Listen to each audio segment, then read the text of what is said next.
Olá, boa noite. Estamos aqui iniciando mais uma transmissão sobre o livro do Apocalipse. Esse é o nosso vídeo de número 5 da nossa jornada de estudos do livro do Apocalipse. Então, hoje o nosso objetivo é estudarmos o capítulo de número 4. Então, quero desejar a todos uma boa noite. Estamos aqui falando ao vivo. Seja muito bem-vindo e esperamos que o estudo da Palavra de Deus, você que tem interesse em aprender um pouco mais sobre a Palavra do Senhor, possa ter, de fato, nessa noite, um tempo de aprendizado, de crescimento, de aprofundamento na Palavra de Deus. Então, hoje, como nós já dissemos, é o nosso vídeo de número 5, e nós vamos aí para o capítulo de número 4. E queria começar fazendo uma pequena recapitulação do que a gente viu até aqui. E aí, enquanto isso, você pega a sua Bíblia, pega lá o seu bloquinho de anotações, para a gente poder estar conversando e recapitulando algumas coisas que vimos até aqui.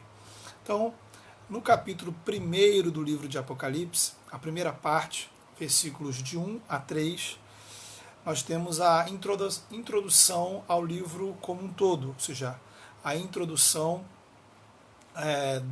de todo o livro do Apocalipse, onde João está recebendo a revelação que Jesus está dando a ele e a promessa de que todos aqueles que leem, ouvem e guardam as palavras daquela profecia ou dessa profecia serão bem-aventurados. Então há uma promessa sobre ler, ouvir e guardar o conteúdo do livro de Apocalipse. Isso vai estar lá no capítulo 1, do versículo de 1 a 3. Ainda no capítulo 1, depois vemos os versículos de 4 a 8, onde temos uma descrição de Deus como o remetente dessa mensagem que João está sendo o transmissor. A mensagem ela tem origem em Deus, de modo que dos versículos de 4 a 8 do capítulo 1, João faz uma descrição trinitária, onde claramente nós vamos perceber uma descrição da pessoa de Deus Pai, da pessoa do Filho e da pessoa do Espírito Santo. Então, na verdade, o que João está trazendo às igrejas é uma mensagem que vem do próprio Deus triuno.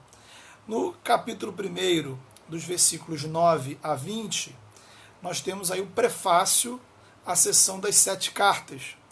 Então, o Apocalipse sempre utiliza o recurso das transições, isto é, uma seção sempre vai encaminhar, já vai fazer a chamada da seção seguinte. Então, nesse caso, o capítulo 1, do versículo 9 a 20, vai apresentar a seção das 7 cartas às igrejas. E nesse prefácio às 7 cartas, Jesus é apresentado como o Senhor da igreja, que tem nas mãos os anjos das igrejas e, ao mesmo tempo, ele anda ao redor delas. E aí, a gente vai para os capítulos 2 e 3. Para você que chegou agora, nós estamos aí fazendo uma rápida recapitulação sobre o que vimos até agora, antes de iniciarmos o capítulo de número 4. Então, dos capítulos 2 a 3, nós temos a primeira grande seção do livro de Apocalipse, que são as 7 cartas encaminhadas por Jesus às comunidades cristãs localizadas na moderna Turquia. As 7 cartas elas são um diagnóstico da situação dos cristãos daquela região, incluindo cada uma delas elogios, críticas, advertências, recomendações e promessas de Jesus acerca das igrejas e dos cristãos. Então, o número 7 indica que o que Jesus fala ali para aquelas 7 comunidades, na verdade, é uma mensagem de Jesus para todos os cristãos, em todos os lugares e em todos os tempos. O número 7 no Apocalipse, ele tem a função de algo completo, algo pleno, algo total. E aí nós chegamos, iniciamos hoje a segunda grande sessão do livro de Apocalipse, que são os capítulos 4 e 5. Então, a primeira sessão, capítulo 2 e 3, a segunda sessão, capítulos 4 e 5. Nessa sessão, nós vamos ter uma visão celestial, uma visão dos céus. João ele vai ver o que está acontecendo, o que está se passando no céu, enquanto a igreja está aqui na terra lutando. Então, veja, se os capítulos 2 e 3 eles mostram a realidade espiritual da terra, os capítulos 4 e 5 eles vão mostrar a realidade espiritual dos céus. Imagine, vamos fazer um exercício aqui de imaginação. Imagine que você tivesse oportunidade de dar uma olhadinha no que está acontecendo exatamente nesse momento nos céus. O que você veria, né? Qual seria a visão? Que tipo de visão você teria se você, por algum momento, Deus te levasse agora, abrisse uma porta nos céus e desse a você condições espirituais de enxergar o que está acontecendo lá? Foi exatamente isso que João teve, e a gente vai encontrar isso aí nos capítulos 4 a 5 do livro de Apocalipse, sendo hoje o estudo do capítulo de número 4. Na quarta-feira nós vamos para o capítulo de número 5.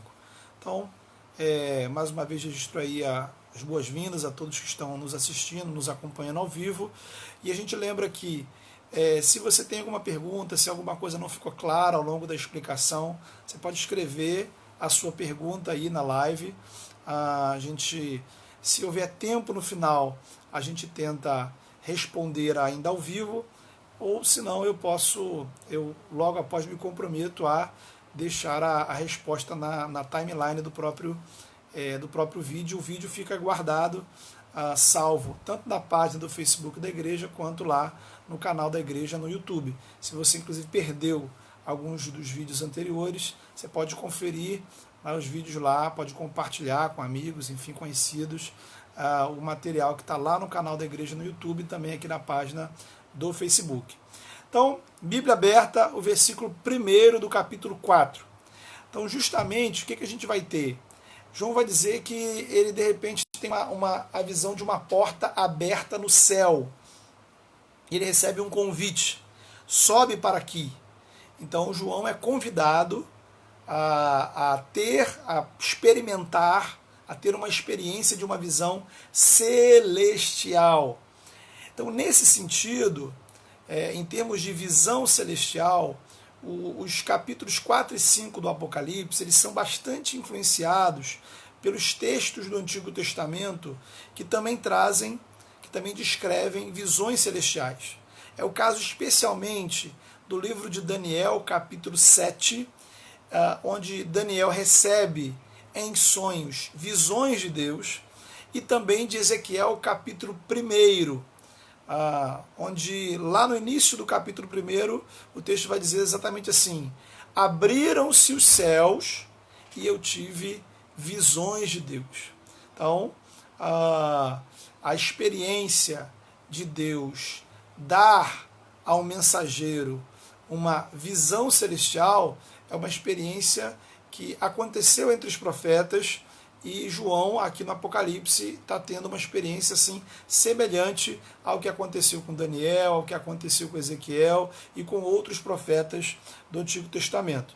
Então, o texto vai dizer, capítulo 4, versículo 1, que João tem uma visão a respeito das coisas que devem acontecer depois destas coisas.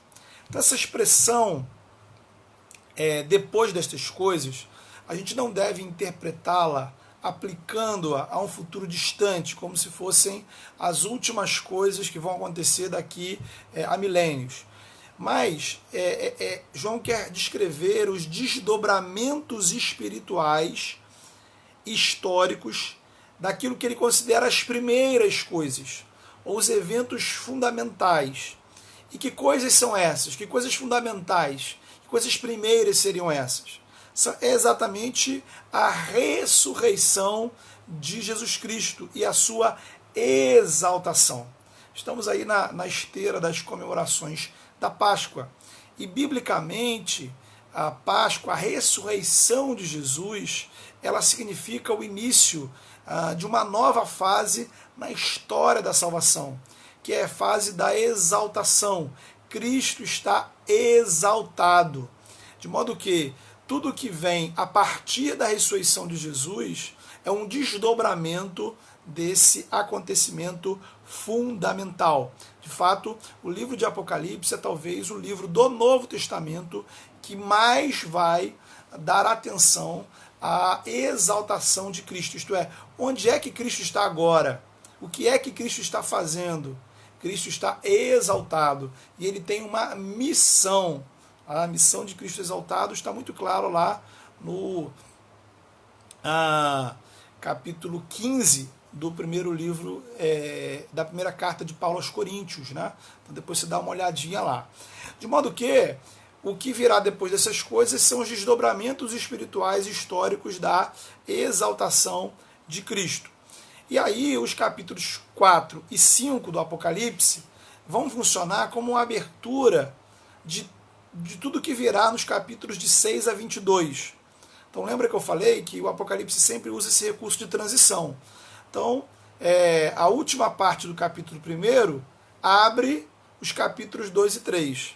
Agora nós temos os capítulos 4 e 5 que vão dar abertura para o que vai acontecer do capítulo 6 ao capítulo 22 do Apocalipse.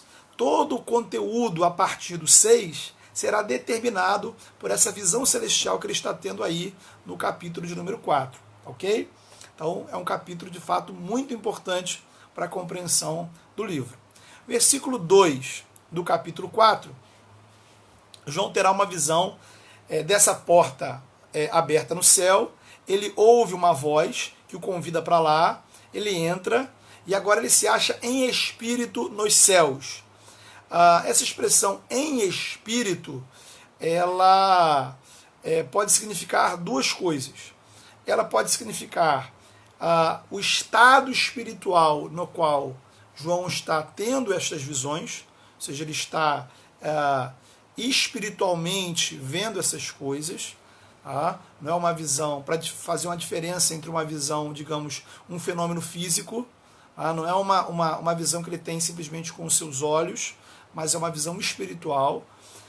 Mas também essa expressão em espírito, ela aparece traduzida em algumas Bíblias como pelo Espírito, que enfatizando que quem conduz essa experiência de João é o Espírito Santo. Isto é o Espírito Santo quem o conduz a essa visão celestial. E aí é uma coisa interessante. Qual é a primeira coisa que João vê no céu? Primeira visão que João tem quando chega no céu é a visão do trono, a visão de um trono e daquele que está sentado no trono. Então, o trono, se você sabe bem, ele indica a posição, o lugar onde fica o rei, o monarca. O trono é o lugar onde se assenta o rei, é a sede de todo o reinado. Então, nesse caso, nós estamos falando, o Apocalipse está dizendo, está se referindo a um trono nos céus, ao reinado dos céus, e esse trono não está vazio, tem alguém sentado nele. É uma imagem muito importante, essa imagem. É uma imagem que vai dominar todo o livro de Apocalipse. Ok? Se você não entender mais nada do Apocalipse, você precisa entender essa parte. Por quê? Quando o livro foi escrito, o mundo estava sob o domínio de um rei. Na verdade, de um imperador, que inclusive se apresentava como divino. Em Roma havia um trono e havia um imperador assentado neste trono. Esse imperador perseguia a igreja e não reconhecia Jesus como Senhor. Na verdade, esse imperador se apresentava como divino, como Senhor e Deus. Então, embora hoje poucos países do mundo tenham como seu regime político a monarquia, então a imagem de um rei assentado num trono, ela não tem o mesmo efeito em nós hoje, que no mundo ocidental vivemos na maior parte dos lugares um regime democrático. A ideia é que o mundo sempre teve os seus tronos e os seus reis. Quem seriam os reis do nosso mundo, do nosso tempo? A perspectiva do livro de Apocalipse é que acima dos palácios, acima dos poderosos, acima dos tronos, acima dos governantes, existe um trono celestial. E ele não está vazio. Domiciano estava sentado no trono de Roma, reinando sobre a terra. João olha para cima e Deus está assentado no trono celestial e reinando sobre todo o universo. O cosmos tem um rei. O universo visível e invisível possui um Senhor. E ele não saiu do seu trono. O trono não está vazio. Deus está lá. Deus está sentado nele. Então, a visão de João, o início do livro de Apocalipse, é simplesmente um convite para que a igreja ela eleve o seu olhar para além da realidade política, da realidade humana, da realidade terrena. Elevar os olhos para os céus e enxergar que acima da realidade humana existe um Senhor, existe um governante, e Ele é o nosso Deus. A visão de João ela também nos lembra Isaías capítulo de número 6, texto muito conhecido, que vai dizer que no ano da morte do rei Uzias, eu vi o Senhor assentado em um alto e sublime trono. Então é interessante porque Isaías ele fala que no ano da morte do rei de Israel, ele vê o trono de Deus. Então, o trono de Israel estava vazio, mas o trono do universo sempre está ocupado. Então aqui temos uma conclusão interessante, querido. Se você fosse no céu, se Deus abrisse uma porta para você no céu, para dar uma espiadinha, o que você veria? Na perspectiva bíblica, sempre que os céus são abertos para que pessoas possam ter visões espirituais, o que se vê é o trono de Deus. Ver o céu é enxergar o Senhor reinando. É um dos objetivos do próprio livro do Apocalipse, dar esperança aos cristãos durante esse período da perseguição. Existe um trono e o Senhor continua no governo. Ele é soberano sobre todas as circunstâncias.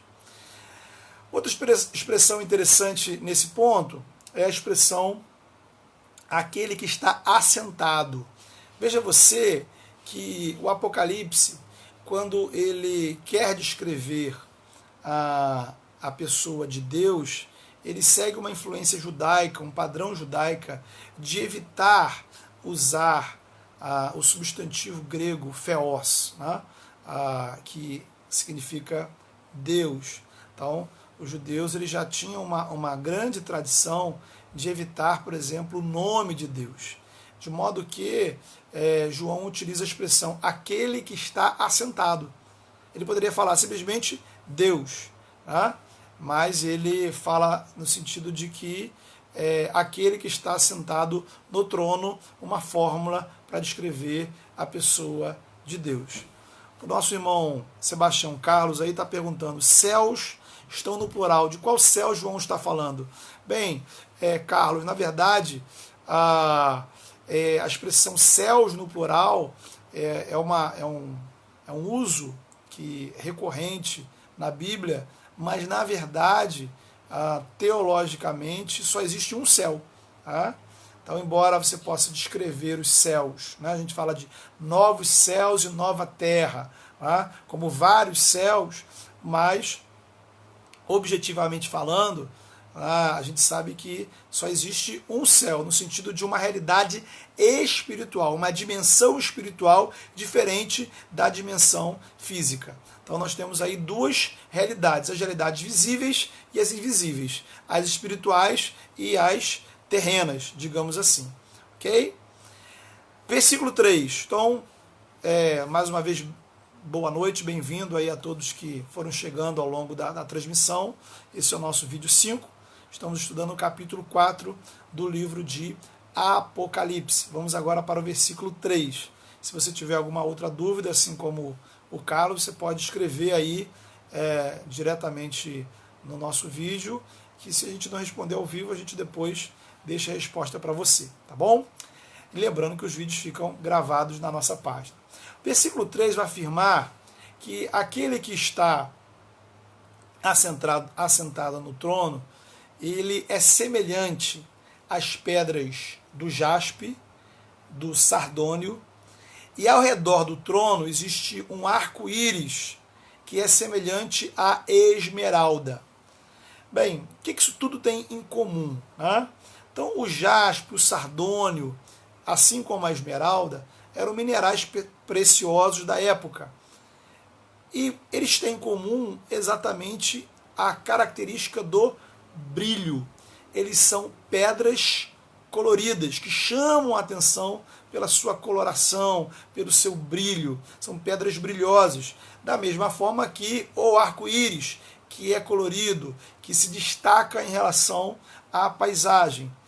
Você pode perguntar, mas o que isso tem a ver com Deus, a pessoa de Deus? Bem, João, entenda você, ele está descrevendo o indescritível. Ele está escrevendo a visão de Deus, a visão dos céus. Deus, ele é inatingível para a visão humana. Tá? O máximo que o ser humano ele consegue ver de Deus é a sua glória. A gente lembra aí, no caso, da descrição do Evangelho de João, capítulo 1. Tá? Nós não conseguimos. E também a primeira carta de João, capítulo 1. Ambos vão destacar o fenômeno da encarnação de Cristo. Porque Deus ele é invisível aos olhos humanos, mas Deus ele manifestou, ele se tornou visível a partir da encarnação. Então Cristo é Jesus, Cristo é Deus se tornando visível aos seres humanos. Vemos Deus em Jesus. E aí, agora, pensando na perspectiva de Deus, o máximo que o ser humano consegue perceber de Deus é a glória de Deus. Assim, a glória de Deus ela é a manifestação visível da presença de Deus. A Bíblia geralmente descreve, nesse sentido, a glória de Deus em termos de algo muito brilhante, algo muito luminoso. A glória de Deus ela chama atenção nos olhos pelo seu brilho, ela é resplandecente, ela é reluzente, ela impressiona. Por isso, é exatamente nesse ponto que João compara a visão de Deus com o brilho das pedras preciosas e do arco-íris. Então ele pega aquilo que na sua época ele tinha como uma referência de brilho, uma referência de luminoso, para descrever a glória de Deus que ele está contemplando. Mas não para por aí. O arco-íris, você vai lembrar que ele está inserido lá no contexto do Gênesis, quando após o dilúvio, Deus ele coloca o arco-íris nos céus como uma marca, um símbolo de que uma aliança de Deus com a sua criação. Tá? Deus ele ali se compromete a não mais destruir a sua criação por meio da água. E as pedras preciosas, o jaspe, o sardônio, a esmeralda, essas três pedras citadas aí no capítulo 4, elas vão aparecer novamente no Apocalipse, no capítulo 21. Essas pedras vão ser parte dos fundamentos da Nova Jerusalém, a cidade que desce dos céus, a cidade que descreve a presença de Deus nos novos céus e nova terra. Então, qual é o principal aspecto, tentando acompanhar o raciocínio, qual é o principal aspecto dos novos céus e da nova terra? A presença da glória de Deus. Então veja, Apocalipse 21, versículo 23 vai dizer o seguinte: A cidade, ou seja, essa cidade que representa a manifestação da presença de Deus sobre a criação, a cidade não precisa nem de sol nem de lua, porque a glória de Deus a ilumina. Então, vamos tentar arrumar as ideias, né? João ele está tendo uma visão celestial. Nessa visão celestial, ele compara o brilho da glória de Deus às pedras preciosas e ao arco-íris. Ao mesmo tempo, o livro de João, o livro de Apocalipse, ele é um livro de esperança. Ele quer apontar a esperança de novos céus e nova terra. A visão de João, ela quer sinalizar o futuro que todos aqueles que foram fiéis ao Senhor contemplarão. O que nós contemplaremos na Nova Jerusalém? O que os salvos contemplarão quando Cristo voltar, trazendo novos céus e nova terra? A glória de Deus. A presença resplandecente, reluzente da glória de Deus. Ok? Então, João está no céu, está vendo a visão de Deus, está tendo uma percepção, uma visão de Deus, e o que ele está vendo? A glória de Deus. Bem, seguindo aí no versículo 4, ao redor do trono, João vê 24 anciãos sentados com vestes brancas e coroas de ouro sobre suas cabeças. Pergunta para você é: quem são os 24 anciãos? E aí? Opções. Vamos lá? O que você acha? Atenção. Acertou quem apostou no povo de Deus. Os 24 anciãos são uma representação, um símbolo de todos os salvos, de todos aqueles que um dia creram no Senhor. Então, aí você pode perguntar, mas como assim, pastor? 24 representando todo o povo de Deus, todos os salvos, de toda a história da humanidade? Bem, entenda que o livro de Apocalipse sempre trabalha com uma perspectiva simbólica dos números. Então, a gente já vimos que o número 7 é o número que representa completude. Assim, as 7 cartas às igrejas representam todo o povo de Deus espalhado pela face da terra. Já vimos que o número 3 ele representa a divindade. No capítulo 1, João ele vai descrever a Trindade através de 3 expressões. Por exemplo, Deus é aquele que era e há de vir. Jesus ele é a fiel testemunha, o primogênito dos reis da terra. Aliás, a fiel testemunha, o primogênito dos mortos e soberano dos reis da terra. Então, o número 3, ele sempre aponta para Deus, para algo divino. E o número 12 é o número bíblico do povo de Deus. Então, no Antigo Testamento, o povo de Israel era representado pelas 12 tribos. Então, os 12 patriarcas. O Novo Testamento ele é representado pelos 12 apóstolos. Então, o número 12 representa a igreja, o povo de Deus do Antigo Testamento, e o povo de Deus a partir do Novo Testamento. O que João está vendo? João está vendo o povo de Deus, os salvos no céu.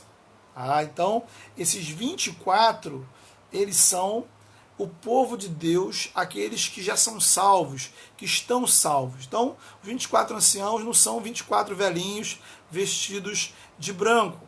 Então, aqui tem um ponto importante, que eu já mencionei em vídeos anteriores, que na perspectiva do Apocalipse, e haverá um esforço sempre de pontuar isso, o povo de Deus, ele é um só. O Apocalipse ele não enxerga uma separação entre o povo, entre Israel do Antigo Testamento e a igreja do Novo. Israel e a igreja são simplesmente 2 fases de um mesmo povo. O povo de Deus. Deus tem apenas um único povo. Esse povo, ele no Antigo Testamento, existia na esperança, na fé da vinda do Messias, e a partir do Novo Testamento, esse povo de Deus olha para trás na certeza do Messias que já veio. Então, os anciãos são o povo de Deus. Depois a gente vai aprofundar isso. Eles estão com vestes brancas, que nós já vimos, são símbolos de purificação.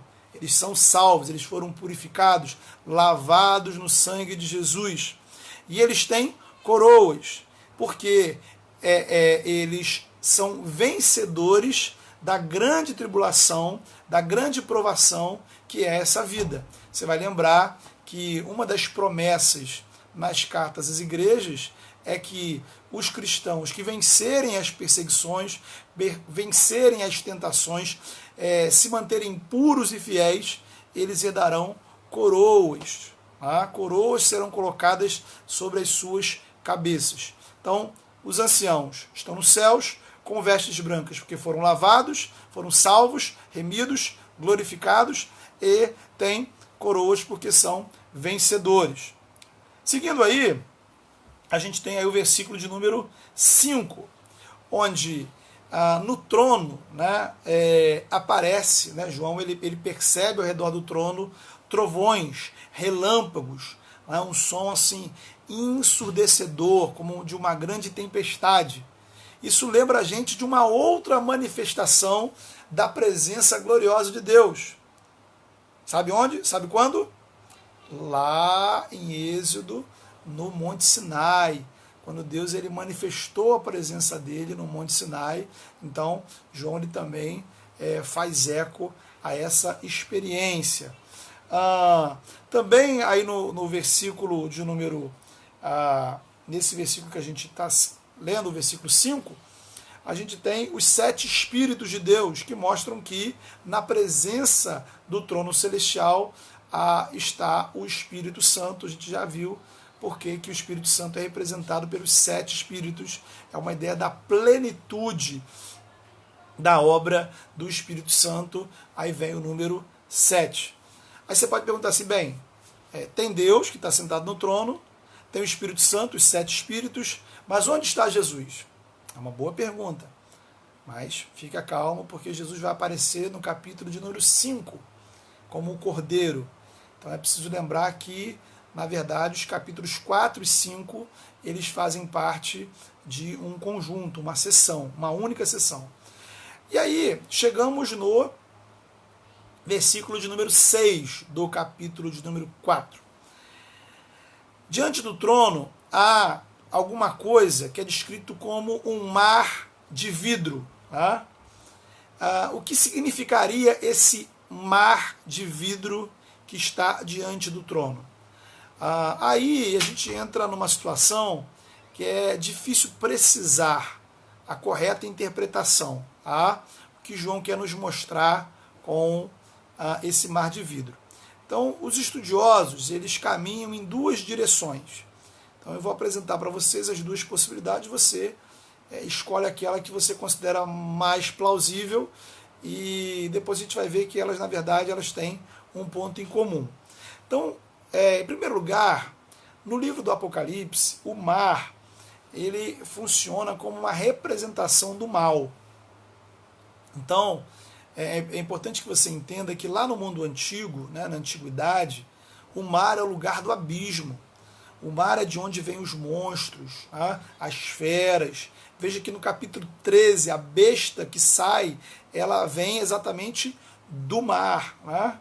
Então, o mar ele representa o desconhecido,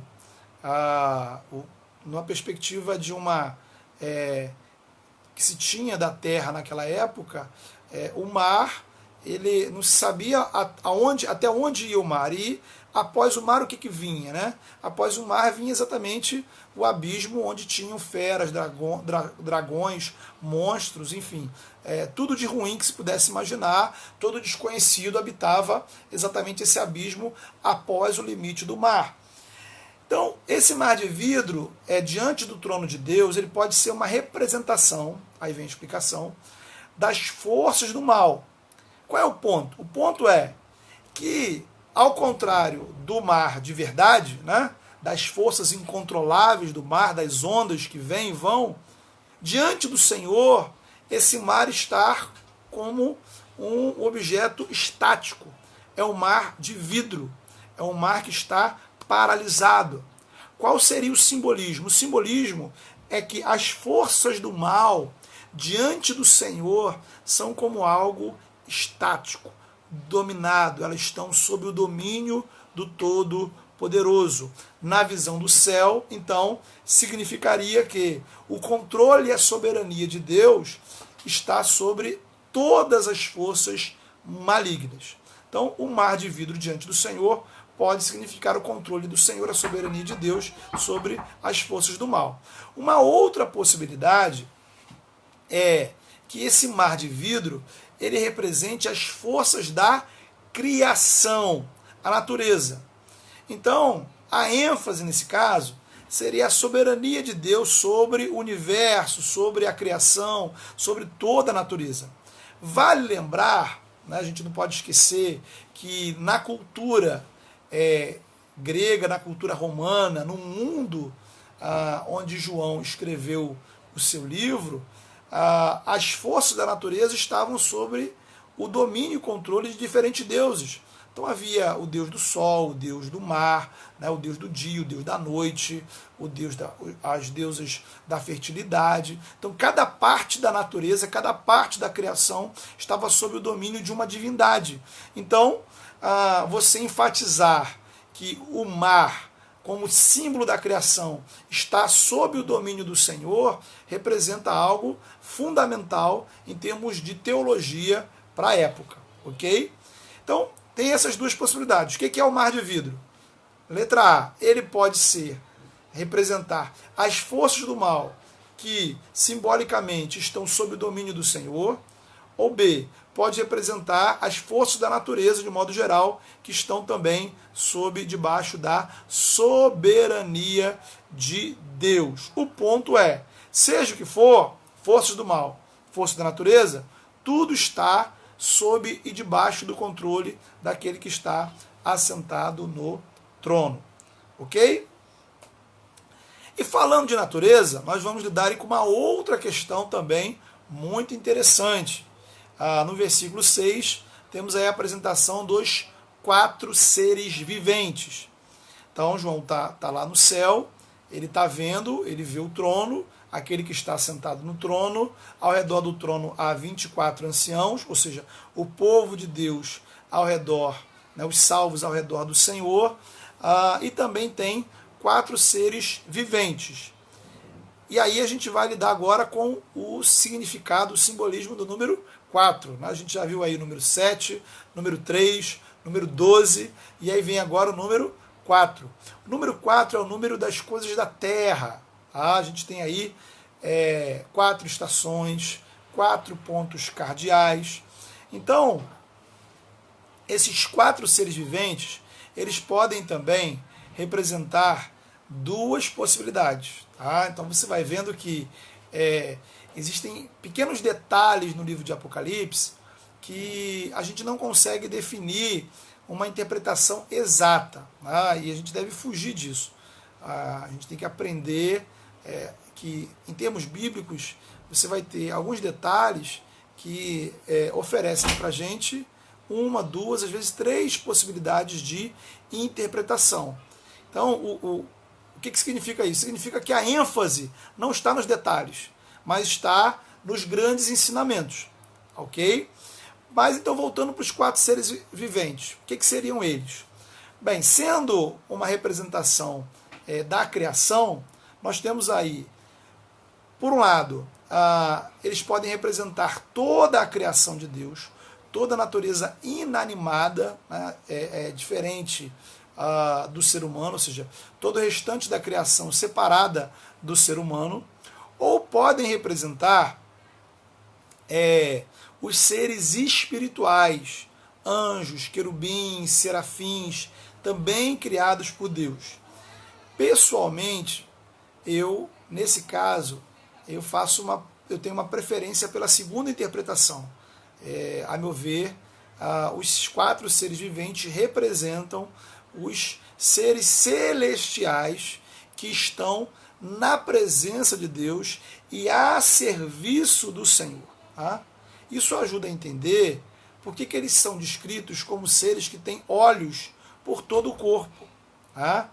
Olhos, ou seja, o corpo deles tem olhos em toda parte. Significa, e os estudiosos apontam nessa direção, que o Senhor está enxergando toda a sua criação. Por meio de quem? Né? Por meio dos anjos que atravessam, andam, caminham por toda a criação. Também explica as semelhanças, né? Também explica as asas, as semelhanças com animais, porque se você for olhar lá em Ezequiel, olhar lá em Daniel, nós vamos ter seres espirituais, Isaías, que são descritos dessa forma. Então, fechando a imagem, o que a gente teria? Teríamos no céu, diante do trono do Senhor, a igreja, o povo de Deus, aqueles que ao longo da história creram no Senhor, e todos os anjos do Senhor, todos os milhares e milhares e milhares seres espirituais, celestiais, que estão lá diante do Senhor. Aí a gente vai agora para os versículos de 8 a 11, já caminhando aí para a parte final do nosso texto, ok? Então, você que chegou aí, a gente está no capítulo 4 do livro de Apocalipse, é o nosso vídeo de número 5, e se você tem alguma dúvida, alguma questão, você pode colocar aí, se der tempo a gente responde ao vivo, se não der tempo a gente depois registra a resposta à sua questão já nos comentários do vídeo, ok? Obrigado aí pela você que chegou aí, está participando. Os versículos 8 a 11, eles trazem, na verdade, o grande clímax do capítulo 4. Tá? A grande pergunta que o capítulo 4 quer responder é o que está acontecendo nesse exato momento no céu. Tá? Então, na Terra está uma tragédia. Na Terra, a igreja está sendo perseguida por judeus, perseguida pelo Império Romano. Na Terra nós temos cristãos que estão cedendo à idolatria. Na Terra nós vemos no poder um governante que se considera divino, que exige receber a adoração dos seus súditos. Então, na Terra nós temos uma verdadeira tragédia. E nos céus? O que está acontecendo nos céus nesse exato momento? A gente sabe que lá estão os salvos e os anjos. E o que eles estão fazendo? Bem, em primeiro lugar, o texto enfatiza que eles estão adorando o Senhor. Primeiro nós temos a adoração dos anjos. Dia e noite, diz o texto, veja você, dia e noite, eles adoram sem cessar. Eles cantam, Santo, Santo, Santo é o Senhor, Deus Todo-Poderoso, aquele que era, que é e que há de vir. Está chegando aí com a gente aí o reverendo João Brilhante. Boa noite, reverendo. É uma honra para mim tê-lo aí assistindo e acompanhando o nosso estudo do livro de Apocalipse. O irmão está, se não me engano, lá em Americana. Deus abençoe. Um grande abraço aí para o povo de Deus lá em Americana. Eu também vi que antes aí tinha entrado ao vivo o nosso irmão, o pastor Nilson. Grande abraço aí para o nosso Nilson, amigo, aluno, e que hoje é companheiro de ministério, já esteve inclusive lá na nossa igreja. Um abraço também, Nilson, para você, para a sua igreja. Então, seguindo aí, queridos, nós temos aí que os anjos, eles estão cantando, eles estão louvando, eles estão adorando o Senhor dia e noite sem cessar. Então, isso nos ajuda a pensar também que alguns setores do cristianismo, alguns setores religiosos olham para essa questão dos anjos de uma forma muito mística, equivocada. Qual é o papel, qual é a função, qual é o ministério dos anjos? Adorar a Deus, louvar a Deus. Então os anjos são adoradores do Senhor. E aí, após a descrição dos anjos, nós temos a descrição dos salvos. O que os salvos estão fazendo nos céus? Os salvos estão se prostrando diante do Senhor. Diante daquele que está sentado no trono, eles se prostram. pegam as suas coroas, colocam diante do Senhor, reconhecendo o senhorio do Senhor sobre toda a criação. Ele vai dizer aí, porque tu criaste todas as coisas, e por tua vontade todas as coisas foram criadas.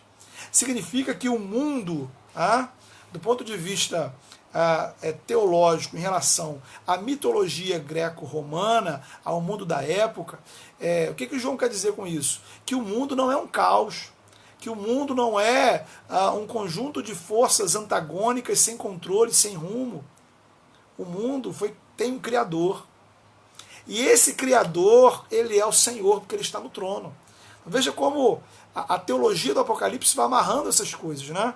Então existe um Criador pela vontade de Deus, não é? A criação não é uma força incontrolável que surgiu do nada. A criação, ela é expressão da vontade, do desejo do Criador. E ele é o Senhor, ele está sentado no trono sobre toda a criação. Então isso é muito importante a gente observar, tanto lá para a época do Apocalipse como agora, né? Entender que o universo, o cosmos, né, a história, ela tem um governo. Então, queridos, já caminhando aí para o final da nossa live, agora pensando em algumas aplicações rápidas, né, para você, para mim, né, para as nossas igrejas, qual é a mensagem central do livro, do capítulo 4 de Apocalipse? Em primeiro lugar, existe alguém no trono. Existe alguém que está governando, existe alguém que é senhor de toda a criação. Então, o mundo parece um caos, mas existe um Senhor, existe um trono nos céus, acima dos tronos da terra, existe alguém assentado nesse trono. Segundo lugar, a igreja da terra, ela deve imitar a igreja do céu. Uma porta se abre no céu para que a igreja da terra veja, contemple a realidade celestial, a realidade do trono e a realidade da adoração. É por isso, querido, que o culto, ele é a atividade mais importante que uma igreja realiza. Veja, Deus nos criou para o quê? Nos lembra aí a pergunta número 1 do catecismo de Westminster. Tanto o breve quanto o maior, vamos apontar a finalidade principal da existência humana. Nós existimos, nós fomos criados para adorar a Deus. Esse é o propósito, essa é a finalidade da nossa existência, tanto nossa quanto dos anjos. Existe igreja porque Deus quer ser adorado.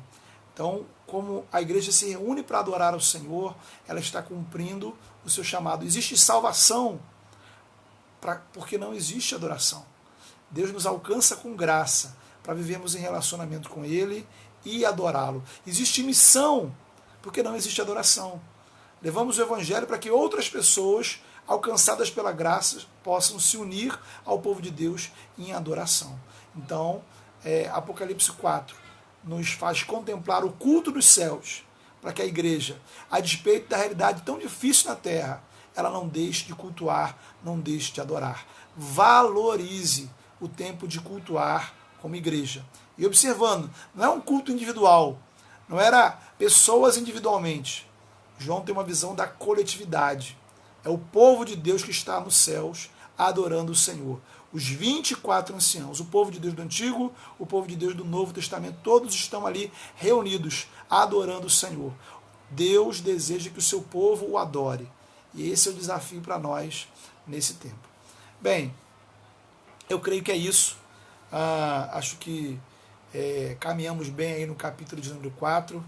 Uma alegria, um desafio.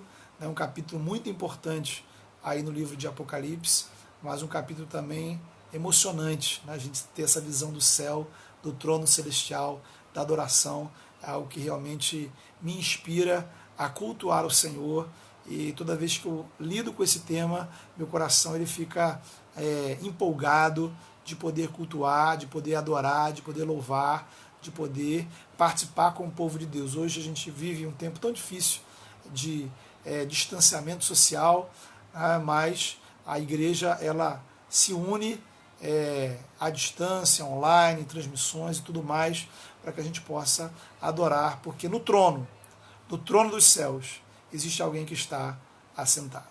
Então, querido, Deus abençoe, muito obrigado pela sua participação. Se alguma coisa, repito, você não entendeu, pode deixar aí a sua pergunta. Eu quero registrar minha gratidão aí. Nós temos várias pessoas aí que entraram, a Mara, a Andresa, o Rogério, a Selma, o pastor Nilson, já mencionei, a Fabiana, o Tiago, a Ana Paula, o Tiago Barbosa, a Renata, o Carlos e a Roseli, que são aí fiéis aí com a gente, a Gláucia, a Viviane, um grande abraço, Viviane, abraço do Marcos, hein? O Carlos Magno, o pastor João Brilhante, o Márcio Bernardi, pastor Márcio, né? Os colegas aí de ministério acompanhando a gente. Deus abençoe a todos, um grande abraço. Quarta-feira, 8 horas, estaremos aí de novo ao vivo com o capítulo 5, que também é um capítulo espetacular para a gente entender aí o livro de Apocalipse, tá bom? Então salva aí, curte, compartilha, convida e vamos seguir em frente. Deus abençoe. Olha para o céu e creia, alguém está sentado no trono e ele quer receber a nossa adoração. Grande abraço.